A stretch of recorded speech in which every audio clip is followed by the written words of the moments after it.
Hey there, how you doing? My name's David Mason Allen. You might know me from my quasi-viral Instagram video in 2024, commonly known as Guy Who Looks Like Saul from Breaking Bad doing Naruto moves to edit sound effects. And I want to talk to you a little bit about Resonance Repeat. This is a plugin that I was working on all in 2026, all this year.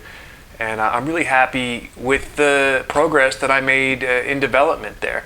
I want to go over the major features of the plugin, a little bit about the architecture of the entire system, the side-loaded app, the Sidekick app that uses the webcam interface to generate high-level gesture abstractions. So without further ado, let's get into it. Resonance Repeat is a delay plugin. It uses a side-loaded app called Resonance Sidekick to interface with a standard RGB webcam. Okay, with each incoming webcam frame, the Sidekick app analyzes the picture and generates hand landmarks. After the hand landmarks are derived, kinematic analysis, some filtering, DSP, some processing is done on the hand landmarks to derive kinematic data, which is spatial data of the landmarks over time, and high-level gesture data to be used by downstream applications. Here are the major points that you need to know about Resonance Repeat. It's a VST3 plugin, right? It's an accessible format. I'm using the Juice framework for the actual plugin, so it can be easily deployed across platforms, Windows, Mac, the like. It uses a high-level state rotation system to mitigate the Midas touch problem and filter out unintentional movements. It employs a routing matrix that allows motion features to be routed to effect parameters. In a nutshell, it's a lot of fun to use. It's a motion control plugin, and it keeps me in shape, right? So let's get into the nuts and bolts of how this thing is put together. I'm going to go ahead and open the Resonance Sidekick application right now. Let me take a quick look at what's going on. Got a webcam right in the middle, some overlays of the hand landmarks, and some cool circles. Big fan of those. Just lots of data in here. It's demonstrating all of the position, the velocities, the speeds. Very cool stuff. We can take a quick look here at the Q section. This is going to show us some of the state rotation that we're talking about. If you go to the right Q there, it's an idle. When I start to move my hand back or in one direction, it's going to be prep. And then when I actually chain consecutive phrases together, it's going to transition into an active phrase like that. We got a nice little visual that's showing that, but a majority of the time it's not going to do anything. A lot of the time it's not doing it. We got some smoothing settings up here. I haven't touched these in a long time because they're pretty much dialed in at this point, but we got some thresholds here for movement. This is just determining how fast the actual landmark needs to be moving to be considered moving by the DSP. What else we got in here? Some smoothing alphas, pose input, just general averaging coefficients that are used to slow down the rate of change in the values. So I've got the Sidekick app. I'm going to go ahead and open an instance of Ableton Live, which is my DAW of choice, and we are going to fire up the Resonance Repeat plugin and have a look at what's going on. Bring up some drums. Oh yeah, that's the stuff right there. So, when I bring up the Resonance Repeat plugin, you see a bunch of pretty lines and some cool circles. I just like how that one circle rotates dependent on how I twist my hand. I think that's really cool. Had a lot of fun doing that. And we are gonna make some delays happen right now. So it needs some audio going on in the background, or else not gonna hear anything. But insert mode, really easy to hear the delay thing happening.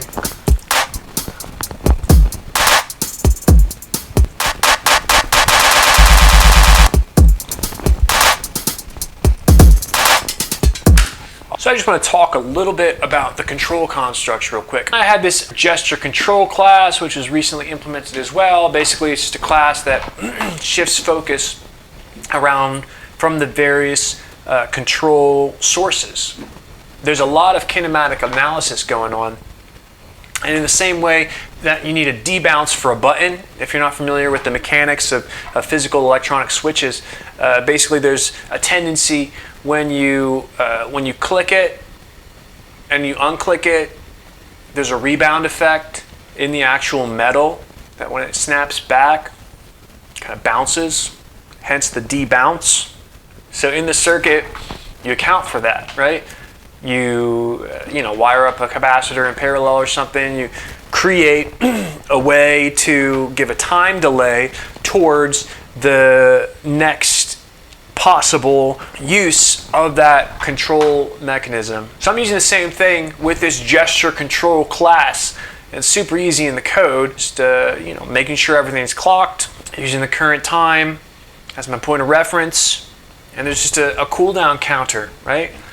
Every time that the gesture control is trying to switch another source as the active focus, it does a check. It says, is the cooldown timer finished yet? And if it's too close to when another control has just been used, it's a hard pass. The next control isn't going to be able to gain focus until that timer has run out. And then the opportunity opens up again for the new control to gain focus and to be used by the system. The whole reason for the gesture control, why I implemented that, was because just kind of wiring everything up and doing simple checks without that debounce, without having a centralized class to actually manage the focus of the control source, is because I was getting a lot of phantom, detections. I was switching between the closed fist to the try sign to the pinch, and things were getting cued that weren't supposed to be cued. There's too much going on at one time. So that debounce, that was really crucial in creating a stable control system for all the macro features of the plugin. You'll see with both hands up, there are no labels going on until I make a movement that's registered as a control source. Let's try the right index pinch. Right there, we see a freeze record label showed up. Okay, I'm going to go ahead and change to a right fist, and all of a sudden we have the freeze cleared label showing up.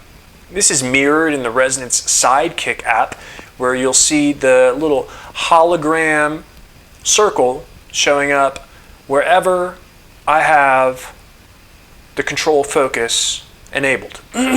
In the Resonance Repeat plugin, there are labels tied directly to each of the pinches, some of the cues, and the rotation time. Sorry, the rotation sign, all right?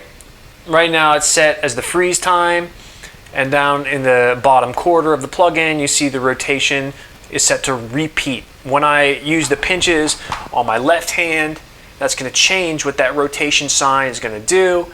Right now it's on the low pass filter adjust. When I have the rotation sign enabled, then all of a sudden the tangential speed is going to change the parameter of the low pass frequency. When I disable that rotation sign, I'm not altering the parameter anymore. Just a really quick way that I've found to be able to cycle through parameter adjustments and go ahead and activate specific features. The right hand pinches. Pinky is delay time. It's just toggling through some presets right now. 16th note, quarter note, really fast. I think that's just like a tenth of the beat time or something akin to like 10 milliseconds. It's fast. Freeze time, that's the loop period. It's set to a quarter note right now. When I pinch my middle finger, that's going to cycle. That's an eighth. I just have it set for 2. There's 2 options right now just to make it real easy. And that's just what I found to work in some of my demos, the current settings. The tremolo time is the ring finger of the right hand pinch right there. So let's just go and do some quick moves with the motion controls, because there's probably heard already just the cue. pull push movement right there, making a delay cue. I'm going to set the delay time. I'm going to leave it at fast so we can hear what's going on. I'm going to go to a preset real quick, and we're just going to go to the tight diff, because you'll see the feedback jumped up down here, diffusion jumped up down here. The longer that I do the cue for, the longer the sound is going to feed back for.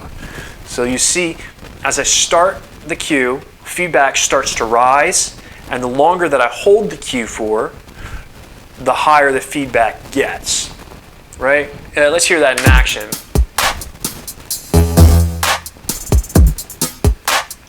Little feedback, long feedback. There's a bunch of other stuff going on in there too. If we go into the routing matrix, we can actually see that I have things such as the cue start position, the cue accumulated displacement, the instantaneous speed, the instantaneous rotational speed, a lot of stuff just mapped to various destinations, like the LFO rate, the LFO depth, the spread. It doesn't look the most beautiful right now, but I got the back end working okay, and the framework is in place for it to affect some sound. You heard the loop just cue in, and that's whenever I do the index pinch on my right hand. I have it set up to hot record, which means that the first time that I pinch with my index, it's actually activating loop and starting a loop record. Once the loop is activated, then further pinches are going to record additional inputs into the loop buffer. When the loop is activated, the delay is also going to cast into the loop buffer, right?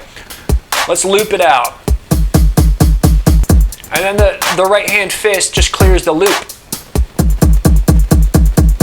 And then I can beat repeat it out. Oh, that's tremolo. I gotta select the beat repeat.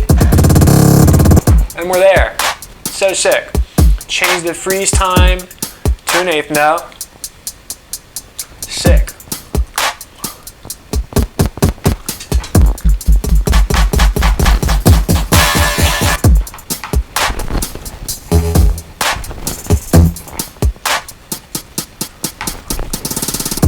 I want to get just a really lush pad going on, so we're going to bring some chords in here. Here we go. Little low pass filter. I hear that tremolo is kicking right now, so we're going to disable that, change the time. Let's go ahead, quarter note. Oh yeah, eighth note. Oh, that's 16th. That's what I want. Lift that low pass. Whoa, little delay. Come on. Little delay.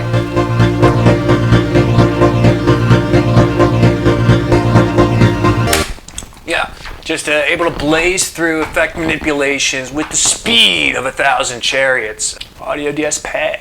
Now we're getting into it. Digital signal processing. Let's go, baby. A lot of index management. Let's go over real quick what's going on. It's kind of the core mechanic that I'm using in this delay application.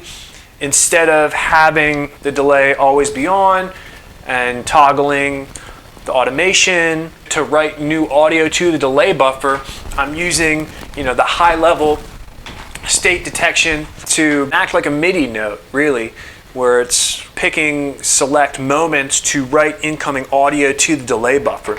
And then using things like how long the movement is going for to adjust things like how long the sound lasts through the feedback effect adjustments. Some pitch modulation, skewing the actual index that I'm reading from based on the modulation amount, and using wavetables to get the amount. Diffusion, I'm just cascading a few all-pass filters, some low-pass filters, some high-pass filters. It's all there. I was leaning so heavily on 100% feedback on the delay buffer in some of my initial demos that I had to move forward and just create an actual loop buffer that's standalone. And it turned into a second buffer that could be written to either from the dry signal or from the delay buffer. Insert mode. Yeah, that was another later addition. Basically, it's a way to enable DJ play. The loop activating actually completely mutes the dry sound, Okay, and that's where you get that beat repeat kind of sound that the DJ's using and everything. And then when a delay is implemented, instead of just sounding in parallel with the dry sample, then the delay is going to duck that dry input signal a little bit. We can go through some of the specific DSP sections and hear them in isolation. That might be kind of fun. So I'm just going to use some constant value adjustments. What is going on with that mod rate? Let's slow that down because it is distracting.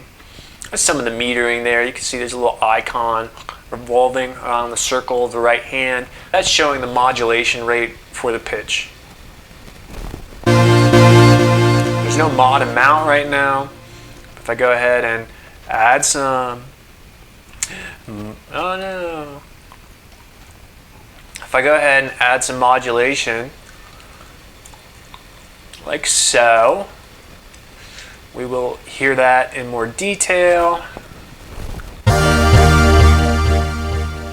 It's pretty sick. Let's really boost that to the limit.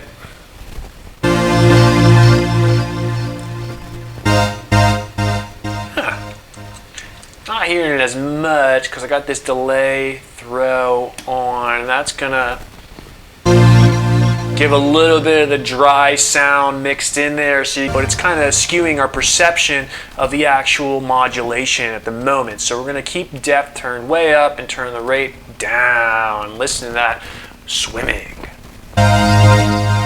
Yeah, that's cool. Stereo spread. Yeah, that's okay. So I got this this delay, what is it called? A crossfeed network for the delay. It's just a way to mitigate phase cancellation between the various pairings of the left and right delay sounds. I'm going to go into the right envelope. So this is the envelope that's coupled to the right hand cue movement. All right, it's acting just like a MIDI note. Think about the actual active phrase of this movement, same thing.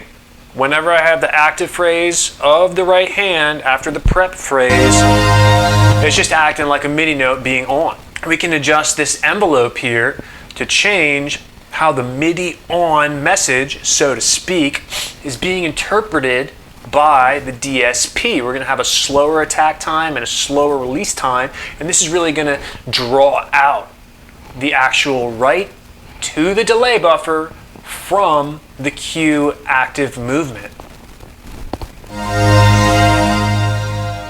Pretty fun. And that attack and release time, that's going to happen regardless of how long I actually cue my hand for. It's just there now. Smooth.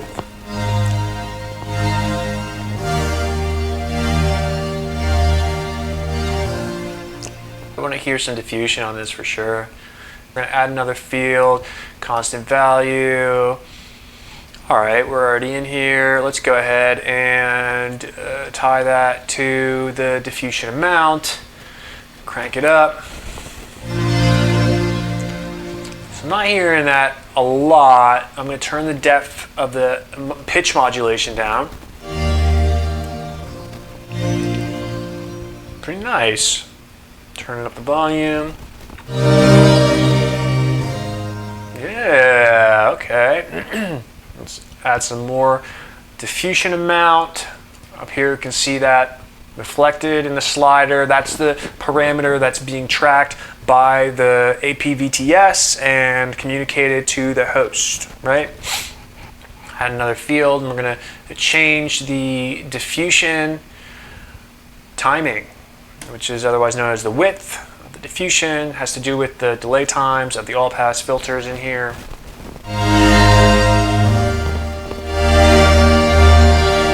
I can't say that I'm not a fan, because I really am.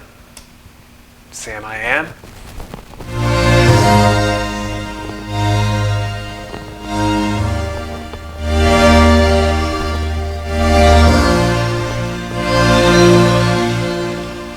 pretty smooth. I mean, there's nothing complicated going on here as far as DSP is concerned. It's just a lot of fun to use your hand motions to kind of cue the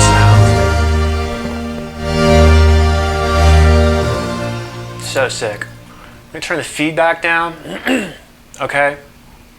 And I'm gonna just change the envelope of the delay, right? So it's got a really quick release, right?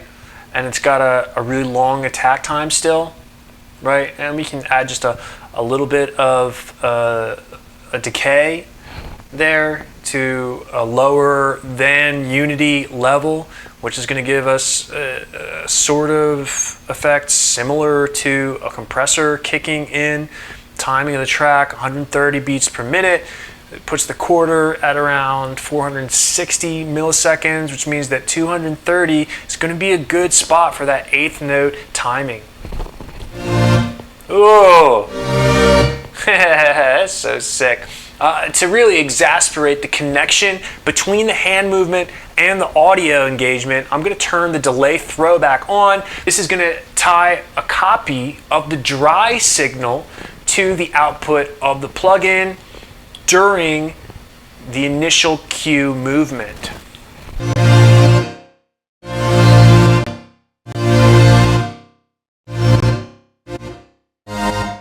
Alright, that'll do it for a minute. I said it before, I'll say it again. If you don't know, now you know. So if you take a look at the website, notyourdadsmusic.io, you'll find some more info in depth of all of this stuff regarding the Resonance Repeat plugin.